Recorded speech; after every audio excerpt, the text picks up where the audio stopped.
चलिए शुरू करते हैं अपने सेशन को, अपने इस क्लास को। सबसे पहले नमस्कार सभी को नमस्कार। देखिए आज के सेशन में हम डिस्कस करने जा रहे हैं EMRS यानी कि एकलव्य मॉडल रेजिडेंशियल स्कूल के नोटिफिकेशन के बारे में, इसमें आई हुई वैकेंसीज़ के बारे में, इसमें जो एग्ज़ाम पैटर्न है उसके बारे में और हमारे सब्जेक्ट के बारे में यानी कि कंप्यूटर के बारे में।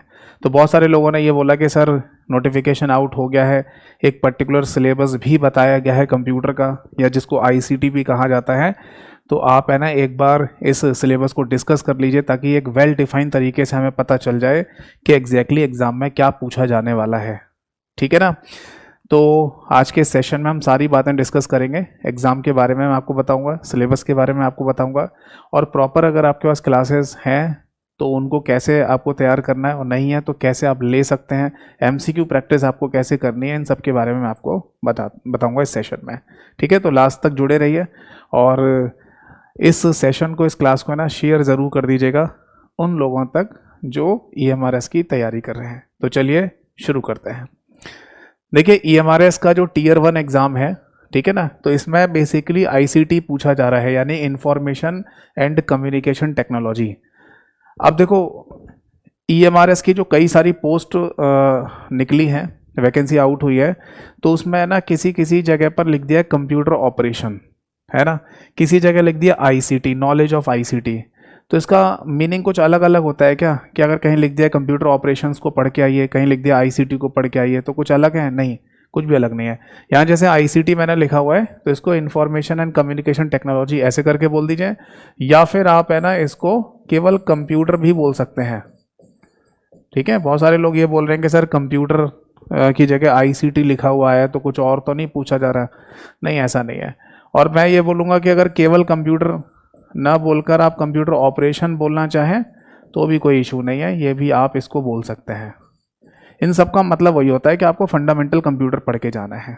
ठीक है, इसमें जो मार्क्स हैं, देखिए वैसे तो मैं आपको बता दूं यहाँ पर कि जो मार्क्स रखे गए हैं हर एक पोस्ट के लिए, उसमें सबसे मिनिमम मार्क्स हैं 10, फिर इसके बाद 15 मार्क्स और इसके बाद 20 मार्क्स। अभी मैं आपको बताऊंगा कि कौन सी पोस्ट के लिए कितने नंबर का कंप्यूटर पूछा जाना है। ठीक है, तो मिनिमम 10 नंबर का है और मैक्सिमम 20 नंबर का कंप्यूटर पूछा जाना है।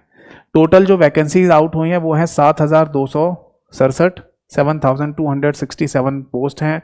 ये काफ़ी सारी पोस्ट होती हैं। ठीक है, तो आप है ना इस फॉर्म को भरिएगा जो भी आपका इंटरेस्ट हो जिस पोस्ट के लिए। ठीक है, हाँ जैसा कि हमने देखा था इसके नोटिफिकेशन में फ़ीस थोड़ी सी है ना ज़्यादा रखी गई है, करीब 2,500 के आसपास शायद फ़ीस है इसकी, है ना, एग्जामिनेशन फॉर्म की। तो ये काफ़ी बड़ा अमाउंट होता है, तो थोड़ा सोचना चाहिए इस बारे में भी कि है ना इतनी ज़्यादा फीस रखने की क्या ज़रूरत है। एक तो वैसे ही है ना आप समझ ही रहे हैं कि अनएम्प्लॉयमेंट बहुत ज़्यादा बढ़ रहा है इंडिया में, है ना, तो उसमें भी है ना आप जब अगर कोई फॉर्म निकालते हैं, है ना, और उसका एग्ज़ाम कंडक्ट कराते हैं तो कम से कम थोड़ा सा तो रिलैक्सेशन होना ही चाहिए। फ़ीस तो कम ही होनी चाहिए मेरे हिसाब से। आप क्या सोचते हैं इस बारे में, एक बार कमेंट सेक्शन में ज़रूर बताइएगा। ठीक है, और ठीक है, अगर इसके ऊपर कहीं हमें बोलने का मौका मिला तो ज़रूर बोलेंगे कि फ़ीस है ना बहुत ज़्यादा नहीं होनी चाहिए किसी भी। और मैं तो ये मानता हूँ, देखिए अगर सरकारी नौकरी की बात आ रही है, गवर्नमेंट सर्विसेज की बात आ रही है, उसके एग्ज़ाम की बात आ रही है, तो मेरे हिसाब से ना फ़ीस होनी नहीं चाहिए। मेरे हिसाब से तो फ़ीस ही नहीं रखनी चाहिए। आप है ना कैंडिडेट्स का एग्ज़ाम कंडक्ट करा रहे हैं, ठीक है, तो इतना तो आप करा ही सकते हो। या फिर चलो ऐसा हो सकता है कि अगर आप मान लीजिए एक नॉमिनल सी फ़ीस ले लें जिसकी आपको ज़रूरत पड़े, बाद में रिफ़ंड भी की जा सकती है ये फ़ीस, है नहीं, तो इस तरीके का कोई प्रोविज़न होना चाहिए। या फिर अगर मान लो आपको लेनी ही है फ़ीस तो एक नॉमिनल सा अमाउंट होना चाहिए फ़ीस का फॉर्म भरने का, इससे ज़्यादा नहीं होना चाहिए। इतना तो सरकार को हमारी सोचना ही चाहिए, बट ऐसा सरकार सोच नहीं रही है जैसा कि हमें देखने को मिल रहा है। ठीक है, तो देखिए टोटल वैकेंसी है 7,267। ठीक, अब मैं आपको बता दूं कि कौन से पोस्ट के लिए कितने मार्क्स का कंप्यूटर पूछा जाना है। देखो कई सारी पोस्ट निकली हैं इसमें जिसमें कंप्यूटर लिखा हुआ है, किसी में ICT लिखा हुआ है। तो सबसे पहले मैं बात करूं PGT की, तो PGT एग्जाम में टोटल है ना कंप्यूटर पूछा जाना है, फंडामेंटल कंप्यूटर पूछा जाना है 15 मार्क्स का। TGT 15 मार्क्स का ही है कंप्यूटर। हॉस्टल वार्डन की बात करें तो 15 नंबर का पूछा जाना है। अकाउंटेंट की बात करें तो 20 नंबर का। फीमेल स्टाफ नर्स की बात करें तो 15 नंबर का। जूनियर सेक्रेटेरिएट असिस्टेंट जिसको जीएसए कहा जाता है इसमें 10 नंबर का, और लैब अटेंडेंट के लिए भी 10 नंबर का कंप्यूटर पूछा जाना है। तो मिनिमम 10 नंबर है और मैक्सिमम 20 नंबर का कंप्यूटर पूछाना है। अकाउंटेंट वाली पोस्ट के लिए 20 नंबर का कंप्यूटर पूछ रहे हैं, ठीक है। अब जो सबसे बड़ी दिक्कत आ रही थी लोगों के सामने कि सर सिलेबस जो ऑफिशियल दे रखा है उसके हिसाब से ना एक वेल डिफाइंड सिलेबस हमें पता चल जाए कि क्या क्या पढ़ के जाना है, तो ये ज़्यादा बेहतर रहेगा। तो देखिए सबसे पहले मैं यहाँ पर जो आपको सिलेबस बता रहा हूँ ये ऑफिशियल सिलेबस है, ये है ऑफिशियल सिलेबस, ठीक है। और इस सिलेबस को पढ़ने के बाद फिर मैं आपको इसे वेल डिफाइन तरीके से, है ना, फिर अपने तरीके से बताऊंगा कि इसमें या इस सिलेबस के लिए आपको कौन कौन से चैप्टर पढ़ के जाने चाहिए, ठीक है। देखो सबसे पहले हम बात करेंगे, सिलेबस में लिखा हुआ है that is fundamental of computer system. अब जब लिखा आ जाना है कि फंडामेंटल ऑफ कंप्यूटर सिस्टम, तो इसका मतलब यही होता है कि आपको 4-5 चैप्टर तो पढ़ने ही पढ़ने हैं, ठीक है ना। अब कुछ लोग ये कह रहे हैं sir fundamental of computer system कौन सा चैप्टर होता है? अरे फंडामेंटल का मतलब ही होता है कि आपको आधारभूत चीज़ों के बारे में पता होना चाहिए। जैसे आपको कंप्यूटर हार्डवेयर के बारे में, कंप्यूटर सॉफ्टवेयर के बारे में, कंप्यूटर मेमोरी के बारे में, कंप्यूटर आर्किटेक्चर के बारे में, है ना, ये सब तो आपको पता होना चाहिए। इसी को तो फंडामेंटल ऑफ कंप्यूटर बोलते हैं, ठीक है। तो देखिए अगर हम फंडामेंटल ऑफ कंप्यूटर की बात करें तो 4-5 चैप्टर जो कि शुरुआत के चैप्टर्स होते हैं उन्हीं को मिलाकर कहा जा रहा होता है फंडामेंटल ऑफ कंप्यूटर, ठीक है। इसके बाद लिखा हुआ है कि बेसिक्स ऑफ ऑपरेटिंग सिस्टम, इसको अलग से मेंशन किया गया है। इसका मतलब आपको ऑपरेटिंग सिस्टम अलग से पढ़ के जाना होगा। वैसे कंप्यूटर सॉफ्टवेयर वाले चैप्टर के अंदर ही ऑपरेटिंग सिस्टम की जानकारी हमें मिल जाती है, बट अगर अलग से मेंशन किया गया है तो आप एक ऑपरेटिंग सिस्टम है उसको अलग से पढ़ के जाइए जिसका नाम है विंडोज़ ऑपरेटिंग सिस्टम। क्योंकि ऐसा अगर कभी भी हुआ है तो हम यही देखते हैं हमेशा कि जो क्वेश्चन पूछे जाते हैं वो विंडोज़ ऑपरेटिंग सिस्टम के ही पूछ लेते हैं अलग से।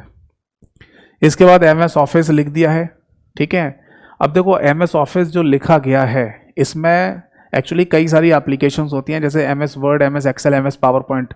तो आपको कितनी एप्लीकेशंस पढ़ के जानी है? तो देखिए मैं आपको बता दूं कि जब भी है ना MS ऑफिस लिखा हुआ आता है तो आपको इन तीनों एप्लीकेशन को ही पढ़ के जाना चाहिए, क्योंकि इन तीनों से ही क्वेश्चन पूछ लेते हैं पेपर में, वर्ड, एक्सेल और पावर पॉइंट।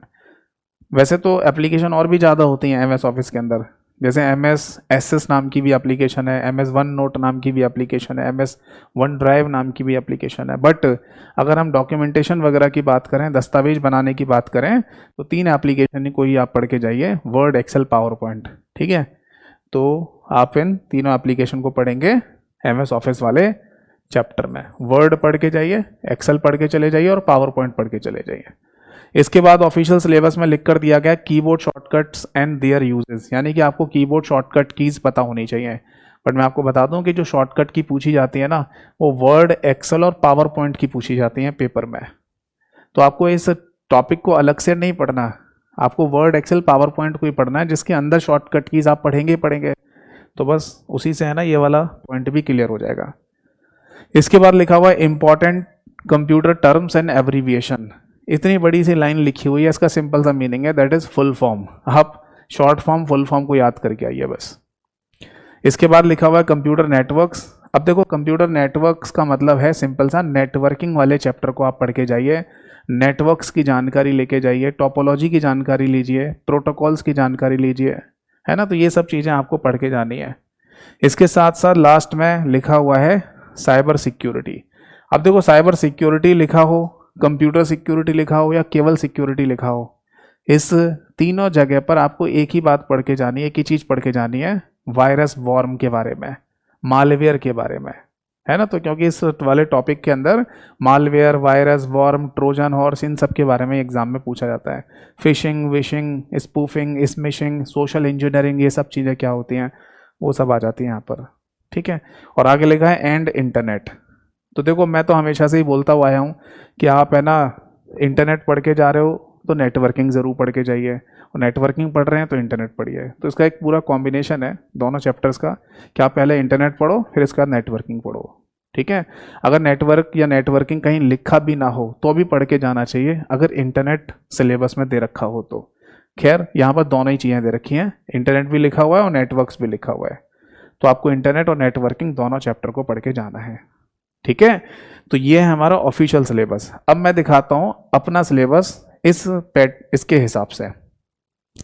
देखो मैंने आपको बोला कि अगर आप है ना फंडामेंटल ऑफ कंप्यूटर की बात कर रहे हैं तो आपको 4-5 चैप्टर तो पढ़ने ही पड़ेंगे फंडामेंटल में जो आते हैं, जिसमें सबसे पहला नाम है दैट इज कंप्यूटर आर्किटेक्चर। इसके बाद मेमोरी यूनिट्स यानी मेमोरी इकाइयाँ, किलोबाइट, मेगाबाइट, बिट, बाइट क्या होता है, कंप्यूटर हार्डवेयर, कंप्यूटर मेमोरी और कंप्यूटर सॉफ्टवेयर, ये कहलाता है fundamental of computer. Fundamental of computer, समझ में आ गई बात, इसी को बोलते हैं। अब इसके बाद जैसे मैंने बोला कि आप विंडोज़ ऑपरेटिंग सिस्टम को अलग से पढ़ के जाइए क्योंकि वो पॉइंट अलग से मेंशन किया गया है, तो आपको माइक्रोसॉफ्ट विंडोज़ ऑपरेटिंग सिस्टम को पढ़ के जाना है। इसके बाद फुल फॉर्म एंड शॉर्टकट की आपको पढ़ के जानी है, ठीक है।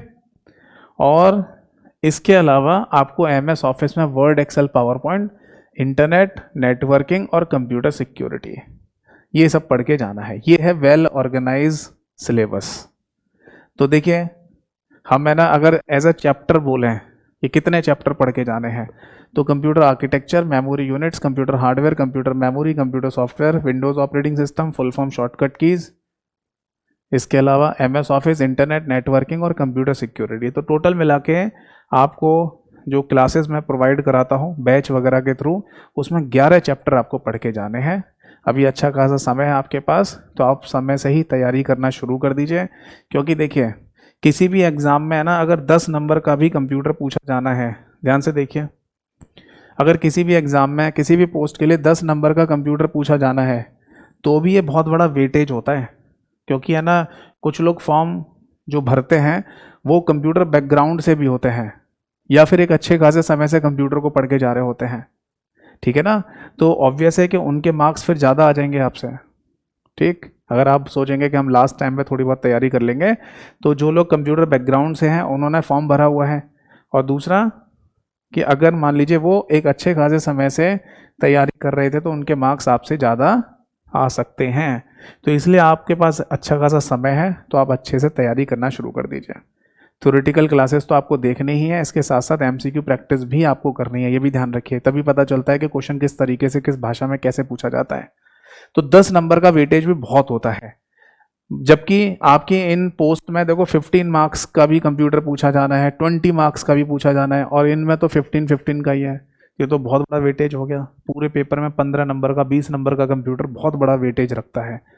तो इसको नेगलेक्ट मत कीजिएगा कि हम लास्ट टाइम पे देख लेंगे, बाकी और सब्जेक्ट्स को है ना पढ़ लें, इसको छोड़ दें। क्योंकि देखो मैथ, रीजनिंग, इंग्लिश, जीएस ये तो हर एक एग्ज़ाम में आती है, और हर एक एग्ज़ाम में आपको है ना फेस करना ही करना है, और तैयारी भी करनी है अच्छी खासी उनमें भी।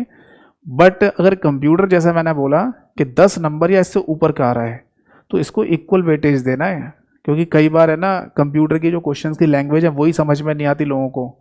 खासकर एमएस ऑफिस नाम का ये जो चैप्टर है आपको आपके सिलेबस में पूछा जाएगा, वर्ड, एक्सेल, पावर पॉइंट, इसके क्वेश्चंस तो अक्सर लोग नहीं कर पाते। तो एक अच्छे खासे समय से आप तैयारी कीजिए इसकी, ठीक है। तो देखिए ऑफिशियल सिलेबस ये था जो हमें दिया गया है, और मेरे अकॉर्डिंग जो सिलेबस है वो है ये 11 चैप्टर का, ठीक है। तो मैं आपको वापस ले चलता हूँ फर्स्ट पेज पर, ठीक है। तो देखिए आई होप सो जो समझाना चाह रहा था मैं आपको वो मैंने समझा दिया है, सिलेबस समझा दिया, एग्ज़ाम के बारे में बता दिया आपको, टोटल नंबर ऑफ मार्क्स कितने का कंप्यूटर पूछा जाएगा ये मैंने आपको बता दिया। अब मैं आपको ये बोलना चाहूँगा कि अगर आपके पास प्रॉपर क्लासेस हैं तो अच्छी बात है, ठीक है। और अगर आपके पास प्रॉपर क्लासेस नहीं है, यानी अभी तक आपने मेरी कभी कोई क्लासेस देखी ही नहीं है या आपके पास अवेलेबल ही नहीं है, तो आप एक काम कर सकते हैं, गूगल प्ले स्टोर पे जाइएगा, वहाँ पर मेरी एप्लीकेशन है स्टडी लाइव के नाम से, स्टडी लाइव, ये सर्च कीजिएगा मिल जाएगी। और वहाँ पर EMRS के नाम से एक बैच है, वो आप ले सकते हैं, जिससे आप अपनी ये कंप्लीट 11 चैप्टर की क्लासेस कर सकते हो, ठीक है। वो कंप्लीट बैच आपको मिल जाएगा जिससे आपकी क्लासेस ये कवर हो जाएंगी, ठीक है ना। और ऐसा मतलब ऐसा मत सोचिएगा कि है ना बिल्कुल हम धीरे धीरे आराम आराम से ही चलते जाएंगे तो हो जाएगा, बहुत लंबा समय हमारे पास। आप अपना सिलेबस जितना जल्दी कंप्लीट करेंगे ना उतना ही ज़्यादा बेहतर होता है, ठीक है ना। तो इसलिए अगर हमारे पास प्रॉपर पहले एक साथ क्लासेस मिल जाए हमें तो वो भी अच्छी बात है, ठीक है। तो एक नॉमिनल सी फीस पर आप है ना EMRS के नाम से जो बैच है वो आप ले सकते हैं। बाकी अगर आपको कोई भी इशू, कोई दिक्कत परेशानी आए, आपको कोई भी चीज़ सर्च करने में दिक्कत हो रही हो, तो आप है ना ये मेरा नंबर नोट कर सकते हैं 8448832987। इस नंबर पर है ना आप मुझे व्हाट्सएप मैसेज कर दीजिएगा, जितना जल्दी होगा मैं रिप्लाई ज़रूर करूँगा और आपका सल्यूशन बताऊँगा। ठीक है, तो इसको शेयर कर दीजिएगा ग्रुप्स में, सोशल मीडिया पे जहाँ पर आप कनेक्टेड हैं, ताकि और लोगों को भी इसके बारे में जानकारी मिले। फिर कभी किसी नेक्स्ट सेशन में मिलूंगा और आगे की जानकारी दूंगा। तब तक के लिए नमस्कार सभी को। जय हिंद, वंदे मातरम।